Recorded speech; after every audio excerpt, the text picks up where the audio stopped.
Good morning बच्चों, शांति कुंज online classes में आपका स्वागत है। तो बच्चों, पिछली क्लास में हमने जल एक बहुमूल्य संसाधन चैप्टर नंबर 15 के बारे में पढ़ा था। आज हम इसी चैप्टर को कंप्लीट करते हैं। आज का हमारा टॉपिक है जल एक सार्वभौम विलायक। तो जल एक सार्वभौम विलायक है। आइए जानते हैं कैसे। जल अपने आप में सभी प्रकार के ठोस, द्रव, गैसों को घोल सकता है। हालांकि कुछ विशेष पदार्थ तीव्रता से घुलते हैं तथा कुछ बहुत धीरे धीरे घुलते हैं। वे पदार्थ जो तीव्रता से घुलते हैं उन्हें विलेय या घुलनशील पदार्थ कहते हैं। जैसे नमक और चीनी, ये जैसे ही पानी में मिलाते हैं तुरंत घुल जाते हैं। किसी भी पदार्थ का जल में घोल या विलयन इसका जलीय विलयन कहलाता है। वे पदार्थ जो जल में बहुत कम या नहीं घुलते हैं अविलेय या अघुलनशील पदार्थ कहलाते हैं। जैसे कि कांच, धातु, पत्थर, ये सभी अविलेय पदार्थ हैं। ये आवश्यक याद रखना चाहिए कि पदार्थ कुछ मिनटों में लेकर कुछ शताब्दियों में घुल पाते हैं। इसी विशेषता के कारण जल को सार्वभौम विलायक कहा जाता है।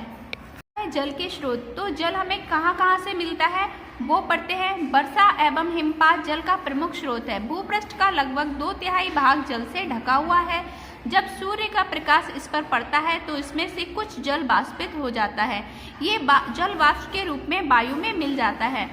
जब जल वाष्प ठंडा हो जाता है तो ये जल के छोटे छोटे कणों का निर्माण करता है जो आपस में संयुक्त होकर बादल का निर्माण करते हैं। बादल से वर्षा होती है और वर्षा की पहली बौछार में धूल, कण, जीवाणु एवं वायुमंडल में उपस्थित कुछ गैसें घुली रहती हैं। हालांकि वर्षा जल प्रकृति जल का सबसे शुद्ध रूप है, यानी बारिश से जो हमें पानी मिलता है वो नेचुरल पानी होता है और बहुत ही शुद्ध भी होता है। समुद्र एवं सागर, नदियां अंततः समुद्र में जाकर मिल जाती हैं, इसीलिए समुद्रों को प्राकृतिक जल का सबसे बड़ा भंडार कहा जाता है। इसमें बेसभी अशुद्धियां आ जाती हैं जो नदी के जल में विद्यमान रहती हैं। यानी लोगों ने क्या किया, फैक्ट्रियों का पानी अपने नदियों में बहा दिया। नदियों को सागरों में जब मिल जाती हैं तो जो फैक्ट्रियों की गंदगी थी अब वो समुद्रों और सागरों में मिल जाती है। और इसी वजह से ये नमकीन होता है क्योंकि इसमें बड़े पैमाने पर लवण घुल जाते हैं। लवण क्या होते हैं? सॉल्ट जिन्हें बोलते हैं। वो समुद्री जल पीने तथा सिंचाई के लिए सर्वथा अनुपयुक्त होता है। मतलब समुद्र का जो पानी होता है उसमें लवण बहुत मिले हुए होते हैं, इसीलिए वो बहुत खारा पानी होता है, इसीलिए हम उससे सिंचाई भी नहीं कर सकते, ना ही अपने काम में यूज कर सकते हैं। भूपृष्ठ का करीब 71% हिस्सा समुद्रों से आच्छादित है। पृथ्वी पर उपस्थित जल का करीब 97% भाग इसी में विद्यमान है। नदी, झील और तालाब, वर्षा जल ढालों के अनुदिश बहते हुए तालाबों, झीलों और नदियों में पहुंचता है।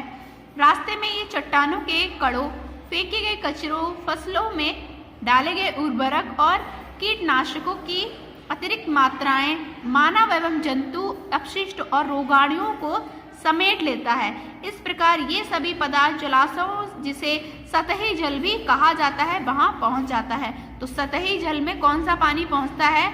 जो तालाबों का, नदियों का पानी होता है वो, और उसमें जो कचरा वगैरह मिल जाता है वो सारा पानी होता है। भूमिगत जल क्या होता है? वर्षा जल का कुछ हिस्सा रिसाव करके जमीन के अंदर चला जाता है। कठोर चट्टान की उपस्थिति के कारण ये एक विशेष सतह के नीचे नहीं जा सकता, यह वहां पर जमा हो जाता है। जमीन के अंदर उस कठोर चट्टान के ऊपर एकत्रित जल का यह एक भंडार भूमिगत जल कहलाता है। यानी जमीन की सतह के अंदर जो चट्टानें होती हैं उनके बीच में जो पानी होता है वही भूमिगत जल कहलाता है। भूमिगत जल प्राकृतिक रूप से छन जाता है क्योंकि ये पृथ्वी के कई सतहों से गुजरता है, बहुत सारी लेयर से गुजरता है, इसीलिए छनता जाता है और छनने से पानी प्योर होता चला जाता है, उसकी गंदगी कम होती चली जाती है। अतः ये निलंबित अशुद्धियों से मुक्त रहता है। भूमिगत जल दो मुख्य प्रकार से मिलता है, एक कुओं से और एक चश्मा। चश्मा मतलब स्प्रिंग वाटर, जिसे हम कहते हैं झरना, वहां से। कुआं भूमिगत चट्टान के ऊपर एकत्रित जल के भंडार को कूप या कुआं कहा जाता है तथा इस प्रकार के संग्राहक में उपस्थित जल को कुएं का जल कहते हैं। स्प्रिंग वाटर या चश्मा क्या होता है? पृथ्वी पर किसी खुले स्थान या छिद्र से दबाव के कारण जल बाहर आने लगता है, जिसे चश्मा कहा जाता है। तो यहाँ पर क्या होता है कि कोई खुला एरिया मिल गया तो उसमें से पानी बाहर निकलने लग गया, तो वो पानी क्या कहलाएगा? चश्मा या स्प्रिंग वाटर कहलाता है। एक रोचक तथ्य दिया है, आइए पढ़ते हैं। विश्व की जनसंख्या का 40% से अधिक लोग जल तनाव की स्थिति में रहते हैं। ये प्रतिशतता 2025 तक 25% तक हो जाने की उम्मीद की जा रही है। जल भाव या जल न्यूनता, वाटर शॉर्टेज।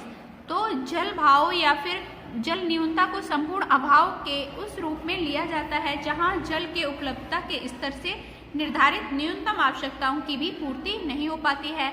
प्रति व्यक्ति न्यूनतम आवश्यकता की मात्रा जगह जगह पर भिन्न भिन्न हो सकती है। जल की कमी, तो जल की कमी क्या होता है कि जल की कमी तब उपस्थित होती है जब प्राकृतिक कारणों, जनसंख्या की वृद्धि या जल का अत्यधिक उपयोग करने से जल की डिमांड ज़्यादा हो जाती है और सप्लाई कम हो जाती है। मतलब लोगों की ज़रूरतों के लिए पानी ज़्यादा है बट उन्हें पानी उतना मिल नहीं पा रहा है, तो वो क्या कहलाएगा, जल की कमी। हमारे देश में जल की कमी के मुख्य कारण क्या क्या हैं? एक तो वर्षा का अभाव, मतलब बारिश भी कम होती है। भारत में कुल वर्षा का 80% हिस्सा सिर्फ 4 महीने जून से सितंबर में ही हो पाती है, यानी शेष महीने शुष्क रहते हैं, बिना बारिश के रहते हैं। और जनसंख्या में भी वृद्धि एक कारण है। कृषि हेतु अति सिंचाई के लिए भी पानी की जरूरत होती है। वर्षा ऋतु में सूखा के अंतराल में पानी की कमी हो जाती है। वर्षा का असमान वितरण, अब होता क्या है कि हमारे देश में वर्षा का वितरण असमान है।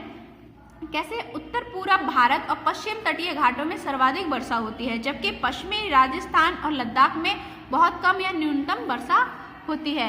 जल प्रदूषण, गांवों शहरों में निकलने वाले कचरे की मात्रा और औद्योगिक अपशिष्टों की दर दिन प्रतिदिन बढ़ती जा रही है। ये सभी प्रदूषित और अनुपचारित जल बहाकर तालाबों में बह जाता है, जहां से वह नदियों में चला जाता है। इसके फलस्वरूप नदियां, तालाब और झीलों का जल इतना प्रदूषित हो जाता है कि ये पानी या खेतों की सिंचाई के लिए उपयुक्त नहीं रहता।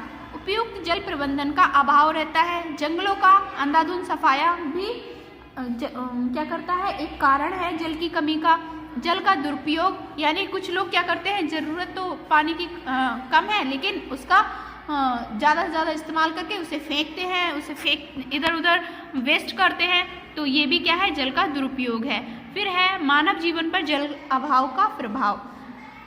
क्या क्या प्रभाव पड़ते हैं? पानी लाने के लिए लोगों को दूर जाना पड़ता है। पानी खरीदने हेतु ऊंची कीमत चुकानी पड़ती है। अब जैसे हमारे यहाँ तो इतनी ज़रूरत, हम लोग अपने यहाँ हैंडपम्प्स वगैरह के पानी से भी काम चला लेते हैं, बट जैसे बड़े बड़े शहर हैं, मुंबई, कोलकाता, दिल्ली, इनमें क्या होता है कि पानी की बहुत कमी है और इनको जो पानी मिलता है वो उनको खरीदना पड़ता है और उसकी भी बहुत ही कीमत, करीब 20 से 50 रुपए तक 20 लीटर का पानी उन्हें मिलता है मात्र। तो उतने पानी में ही उनको पीना या फिर अपना खाना पकाना रहता है। तो इस तरह से पानी की कीमत चुकानी पड़ती है।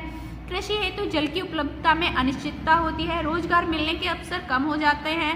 क्षेत्र पिछड़ा रहेगा और नज़रअंदाज कर दिया जाता है। मतलब लोग क्या करते हैं, उस एरिया को भूल ही जाते हैं, उस पर इतना ध्यान नहीं देते। स्वच्छता के अभाव के कारण रोगों के फैलने की संभावना, भुखमरी के कारण जीवन का नष्ट होना, दुर्घटनाओं का बढ़ जाना, गरीबी निवारण कार्यक्रम असफल होने लगेंगे, जीवन दुष्कर और असहाय हो जाएगा, जंतुओं की उत्पादकता गिर जाएगी, सूखा प्रभावित क्षेत्र से लोगों का पलायन होगा और फसल नष्ट हो जाएगी। प्रबंधन एक तकनीकी है, आइए पढ़ते हैं इसके बारे में। वर्षा जल प्रबंधन एक विधि है जिसमें मकानों की छतों से वर्षा जल को सीधे एकत्रित कर लिया जाता है। ये हमारे घरों और उद्योगों दोनों जगहों पर किया जा सकता है। एकत्रित वर्षा जल को प्रत्यक्ष कामों के लिए संग्रहित किया जा सकता है या भूमिगत जल तक पहुंचाने के लिए छोड़ा जा सकता है। जब ये भूमिगत जल तक पहुंचता है तो जल स्तर ऊपर उठ जाता है। तो इस तरह से बच्चों क्या करते हैं, पानी को स्टोर कर लिया जाता है और ये एक टेक्निक है जिससे पानी को हम सेव कर सकते हैं। जल की कमी को रोकने के उपाय, छोटा परिवार का सिद्धांत अपनाकर जनसंख्या को पहले कंट्रोल करना चाहिए, जिससे जब ज़रूरतें कम होंगी तो पानी की भी कमी रोकी जा सकती है। जल के दुरुपयोग एवं बर्बादी को रोकना चाहिए। जब हमें पानी की ज़रूरत नहीं है, सड़कों पर लोग फेंकते हैं, तो इस तरह से नहीं फेंकना चाहिए। जल प्रदूषण को रोकना चाहिए। बड़े फ्लैश टैंक के स्थानों पर छोटे टैंकों का प्रयोग करना चाहिए। प्रयोग किए गए जल का पुनः प्रयोग सिंचाई हेतु करना चाहिए। वर्षा जल के संग्रह हेतु बांध टैंकों का निर्माण करना चाहिए। इससे क्या होगा कि जैसे ही बारिश होगी, लोग बांधों में पानी इकट्ठा कर लेंगे और सिंचाई के लिए वो पानी अब यूज़ कर सकते हैं। कृषि में आवश्यकता अनुसार ही जल का प्रयोग किया जाना चाहिए। कृषि हेतु फव्वारा या डीप सिंचाई व्यवस्था को अपनाना चाहिए। वर्षा जल प्रबंधन तकनीकी को भी अपनाना चाहिए। तो बच्चों यहाँ हमारा चैप्टर कंप्लीट होता है। आइए अब करते हैं प्रश्न उत्तर। पहला प्रश्न देखिए, जल एक। बच्चों सबसे पहले रिक्त स्थान करेंगे। पहला प्रश्न है, वर्षा जल को संचय हेतु बांध तथा टैंकों का निर्माण करवाना चाहिए। दूसरा है, जल प्रबंधन तकनीकी अपनाकर जल की कमी को रोकना चाहिए। तीसरे में लिखेंगे, सभी तापक्रमों पर जल वाष्प में बदल जाता है। चौथे में लिखेंगे, वर्षा तथा हिमपात का जल मुख्य स्रोत है। पांचवें में लिखेंगे, भूपृष्ठ पर किसी खुले स्थानों पर दबाव के कारण निकलने वाले जल को चश्मा कहा जाता है। फिर है प्रश्नोत्तर। पहला प्रश्न है, जल अभाव क्या है, इसके मुख्य कारण क्या हैं? तो इसके लिए आप आंसर लिखेंगे। हालांकि हम प्रायः सुनते हैं कई जगहों पर जल की कमी है, इसके मुख्य कारण, पहला कारण ये लिखेंगे, दूसरा कारण ये लिखेंगे, पूरा कंप्लीट करेंगे। दूसरा प्रश्न है, भूमिगत जल से आप क्या समझते हैं? इसके लिए आंसर लिखेंगे, वर्षा जल का कुछ हिस्सा रिसाव करके जमीन के अंदर चला जाता है, ऐसे लेकर भूमिगत जल कहलाता है तक। तीसरा प्रश्न है, जल की तीन अवस्थाएं क्या हैं? आप कैसे कह सकते हैं कि इनकी तीनों अवस्थाएं परस्पर रूपांतरणीय हैं? तो बच्चों तीसरे का आंसर आपको यहाँ से लिखना है, जल एक अद्वितीय द्रव है, में रह सकता है। फिर उसके बाद में लिखेंगे, जल सभी तापक्रमों पर जलवाष्प में बदल जाता है, यहाँ तक लिखेंगे। और फिर उसके बाद जल 100 डिग्री टेम्परेचर पर उबलने लगता है, ये जल का क्वथनांक कहलाता है। और यहाँ से लेकर यहाँ तक करोगे संघनन कहलाता है। और उसके बाद में आपको ये अवस्था परिवर्तन को निम्नलिखित रूप से सारांशित किया जा सकता है, ये चित्र भी आपको बनाना है। तो यहाँ पर आपका तीसरे का आंसर कंप्लीट होगा। चौथा प्रश्न है, आप कैसे कह सकते हैं जल एक सार्वभौमिक विलायक? तो इसके लिए पहले आप लिखेंगे, जल अपने आप में सभी प्रकार से लेकर नमक, चीनी आदि तक लिखेंगे। इसके बाद में लास्ट लाइन ये भी जोड़ देंगे, ये अवश्य याद रखना चाहिए, इसे लेकर सार्वभौमिक विलायक कहा जाता है। फिर है पांचवा प्रश्न, जल की कमी के पीछे मुख्य कारण क्या क्या हैं? तो बच्चों इसमें आपको लिखना है, यहाँ से वर्षा का अभाव।